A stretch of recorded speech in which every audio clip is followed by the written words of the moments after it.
बरसात के कारण घरों में फैले हुए कृमि, कीट पतंगों एवं संक्रामक रोगाणुओं को दूर करने के लिए सफाई पुताई करके घर को स्वच्छ बनाने की परिपाटी है। वहीं पर यह एक प्रकृति का आदेश एवं आध्यात्मिक सत्य भी है कि अंधकार को हटाने के लिए प्रकाश किया जाता है। किंतु जैसे जैसे समय बीतता जाता है, इन त्योहारों के साथ कुछ ऐतिहासिक महत्व की घटनाएं भी जुड़ जाती हैं। जैसे दीपावली राम के राज्याभिषेक के रूप में मनाई जाती है। वहीं पर जैन संप्रदाय में यह महावीर स्वामी और आर्य समाज में महर्षि दयानंद सरस्वती का निर्वाण दिवस भी है। इसी प्रकार 13 अप्रैल जो निश्चित रूप से बैसाखी के दिन आता है अथवा बैसाखी ही 13 अप्रैल को होती है, वास्तव में मेष संक्रांति का यह एक स्नान पर्व है। इस दिन मनुष्य नदी में स्नान कर कुछ दान दक्षिणा देकर पुण्य अर्जित करते नदी में स्नान कर कुछ दान दक्षिणा देकर पुण्य अर्जित करते हैं। हरिद्वार और संगम पर प्रत्येक 12 वर्ष और 6 वर्ष के पश्चात कुंभ और कुंभनी का मेला भी इसी दिन लगता है।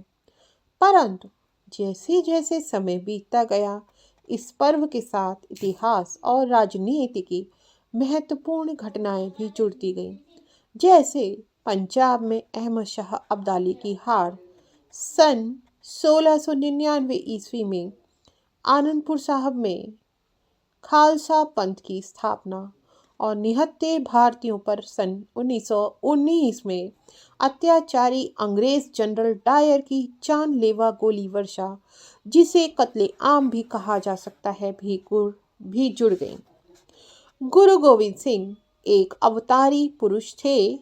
बैसाखी के दिन ही उन्होंने इस पंथ की स्थापना की जिसे खालसा पंथ कहते हैं। 13 अप्रैल को उन्होंने हिंदुओं को एक नई सीख दी। 13 अप्रैल सन 1999 ईस्वी में गुरु गोविंद सिंह जी ने आनंदपुर साहब में एक ओजपूर्ण भाषण दिया। वास्तव में इस दिन 80,000 स्त्री पुरुष और बच्चे गुरु जी के धार्मिक प्रवचन सुनने आए थे। परंतु गुरु गोविंद सिंह केसरिया पोशाक पहने और हाथ में नंगी चमचमाती तलवार लिए प्रवचन मंच पर आ खड़े हुए और ललकार कर कहा, अगर तुम इज्जत और शान से जीना चाहते हो तो अपना बलिदान दो। है कोई माई का लाल जो अपनी बलि देगा? सारी सभा को सांप सूख गया और लोग आश्चर्य में हो गए। गुरुजी ने फिर कहा, लोगों में बलिदान की भावना जागी, किंतु साहस की कमी के कारण वे चुप रहे। गुरुजी ने चुनौती भरे स्वर में कहा, क्या हिंदुओं में कोई ऐसा वीर नहीं जो अपनी बलि दे? इस पर लाहौर का दयाराम खत्री उठा और गुरुजी के चरण पकड़कर बोला, धर्म की रक्षार्थ मेरी बलि दीजिए। गुरुजी उसको तंबू में ले गए और वहां जाकर दयाराम को एक स्थान पर छुपा दिया।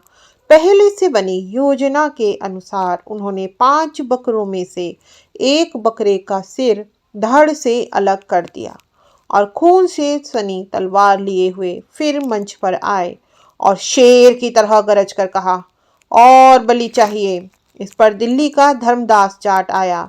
गुरुजी ने उसे भी दयाराम के पास छोड़ दिया और 4 बकरों में से एक का सिर फिर से काट दिया।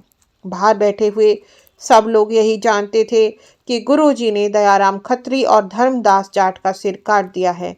फिर क्या था, उनमें बलिदान की भावना का बांध टूटने लगा। गुरुजी खून में सनी हुई तलवार को लेकर मंच पर आए और आकर कहा, और बलि चाहिए। इस पर द्वारिका का महकम चंद धोबी सामने आए।